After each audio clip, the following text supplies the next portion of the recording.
Ibrahim. Selamat sore dengan Riko.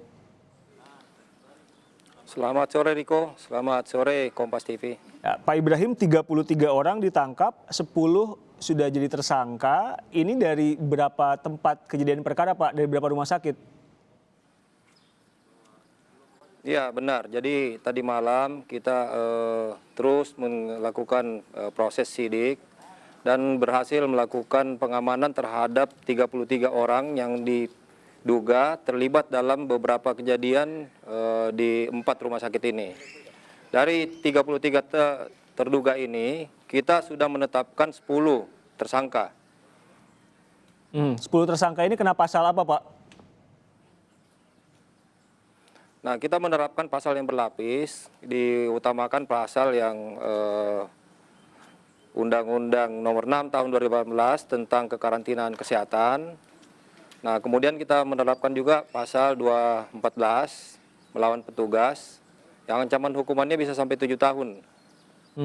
Pak Ibrahim, ini kan ada 4 rumah sakit. Apa alasan mereka mengambil paksa dan melakukan ini semua?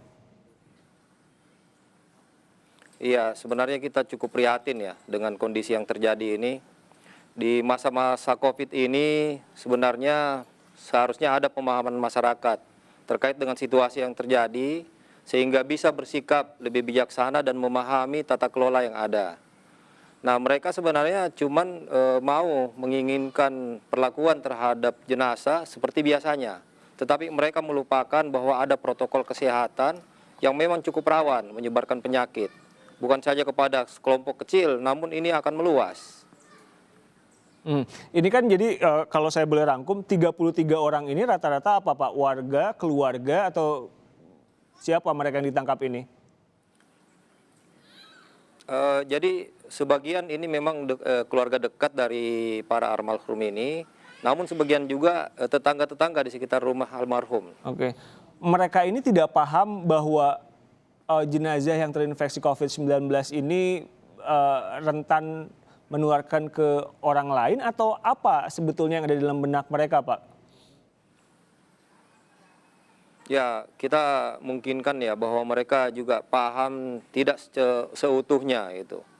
Jadi kalau misalnya dilihat tidak paham sepenuhnya juga tidak, karena pada saat kejadian dari rekaman-rekaman yang kita dapat banyak juga yang pakai masker.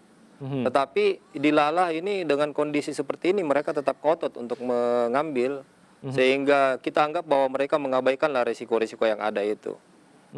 Kalau kita sedang memutarkan juga video amatir yang menunjukkan pengambilan paksa jenazah, Pak Ibrahim bisa ceritakan di beberapa tempat itu apa yang mereka lakukan, menerobos ke rumah sakit, bagaimana penjagaan dari rumah sakitnya sehingga akhirnya jenazah bisa keambil juga?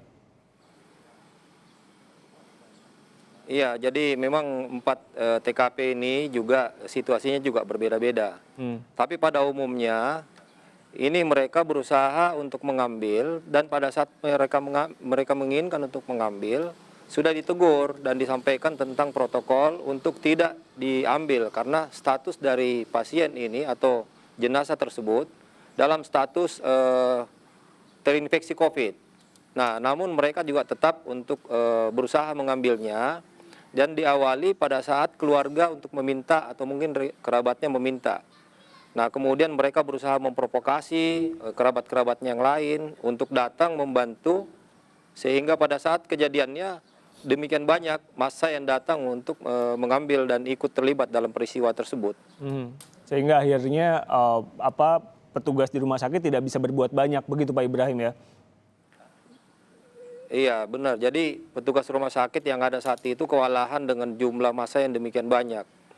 Sebenarnya protokol ini sudah ada terkait dengan pengamanan dan pengawalan. Kita sudah berkoordinasi dengan tim gugus dan juga rumah sakit, di mana di posko tim gugus itu sudah standby pengawalan dan pengamanan untuk mengawal jenazah-jenazah sampai ke tempat pemulasaran.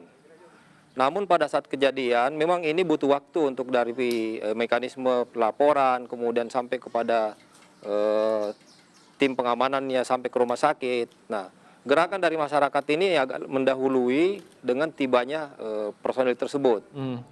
Nah, terkait dengan kondisi itu, kita sudah mempersiapkan agar tidak terjadi lagi.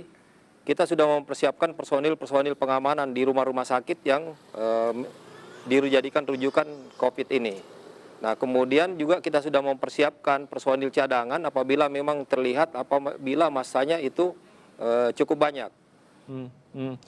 Pak Ibrahim, ada telegram dari Kapolri yang isinya beberapa menerangkan soal ada cara-cara bagaimana apa yang harusnya dilakukan kepolisian supaya pengambilan paksa jenazah ini tidak terjadi lagi. Pak Ibrahim bisa jelaskan soal telegram itu supaya warga juga bisa memahaminya.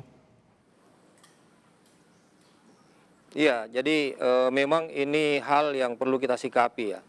Karena kita prihatinnya permasalahan dan kepentingan sekelompok orang yang hanya memikirkan egosentris akhirnya akan berdampak kepada masyarakat yang lebih luas. Nah, untuk itu kita memang mengambil langkah-langkah antisipasi agar tidak terjadi lagi hal demikian. Nah, alhamdulillah kita disupport dan dapat spirit dari Bapak Kapolri dengan mengeluarkan telegram tersebut. Sehingga ini nantinya bisa kita jadikan tuntunan untuk bisa mengatur kira-kira seperti apa regulasi yang bisa diterapkan di rumah sakit nantinya terkait masalah pengurusan jenazah yang terinfeksi COVID ini.